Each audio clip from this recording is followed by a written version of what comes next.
All right, Harmony Science Academies, welcome back to another lesson. Glad to have you guys keeping strong. We're already into the second quarter for a lot of you guys.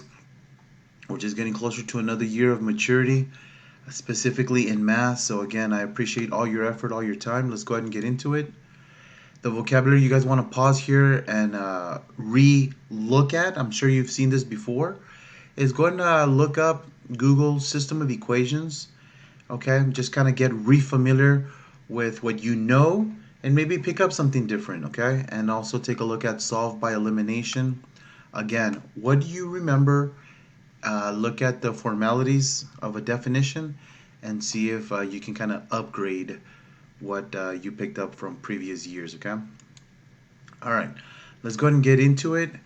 We're gonna try two of them. Okay, one of them just to really get the fundamentals of solving systems of linear equations through the process of elimination. Okay, which is the title, and it is also the objective. Essentially, solve each system by elimination. So let's go ahead and start off with good old number one. Okay. Now I'm sure, I'm confident that as you guys see this, a lot of you guys are like, I know exactly what to do, right?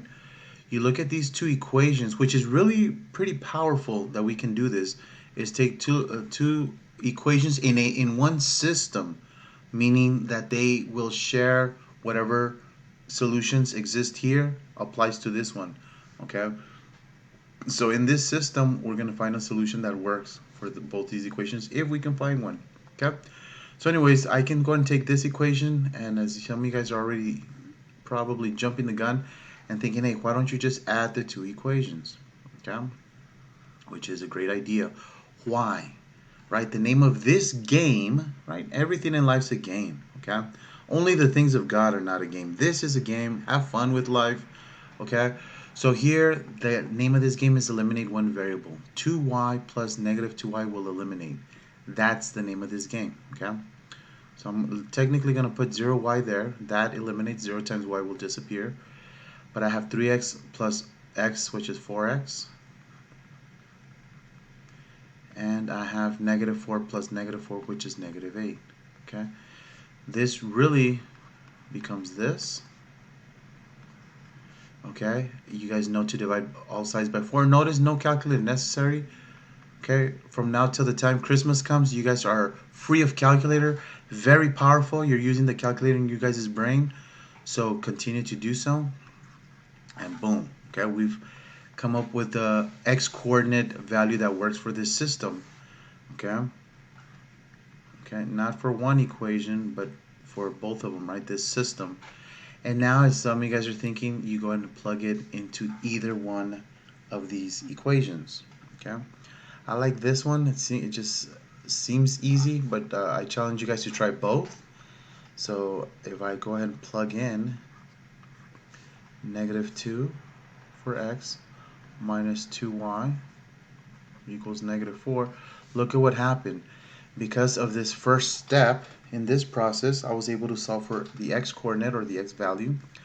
Now by plugging that in, I'm going to have just one y value to solve for, and my life's looking pretty good right now. Okay, I'm going to add 2, so it cancels over here,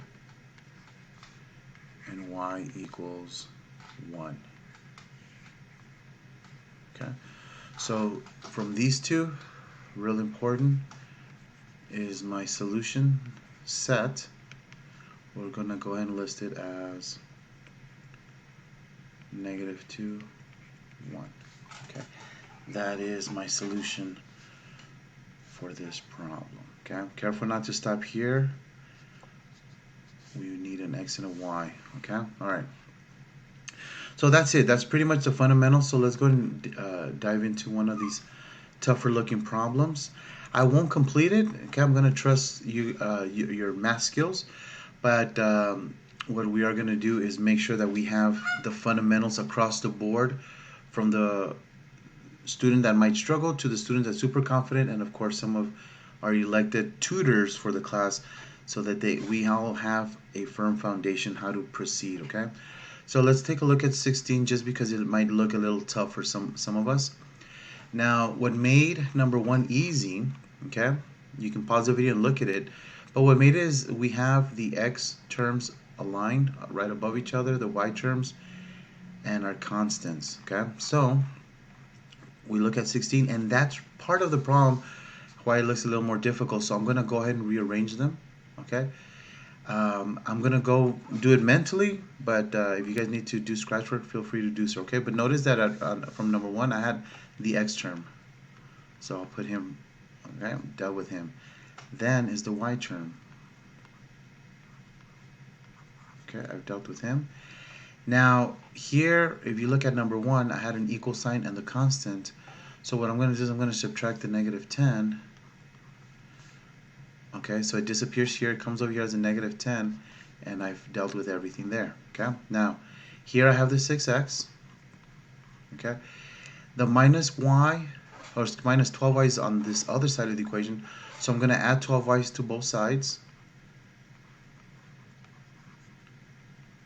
So it cancels here, and it jumped over here to this side as a plus 12y. And on this side of the equal side is the minus 30, where I'm going to leave it alone. Okay. Now, as you guys can see, I can go ahead and perform the math a lot cleaner, a lot neater without silly mistakes. So here, it might not be the clearest as to what to do. The only tip I'll give you guys is to apply some kind of algebra trick to it. If you know what to do, great. If not, we'll go ahead and continue here in class. Okay? Appreciate your time. We'll see you tomorrow.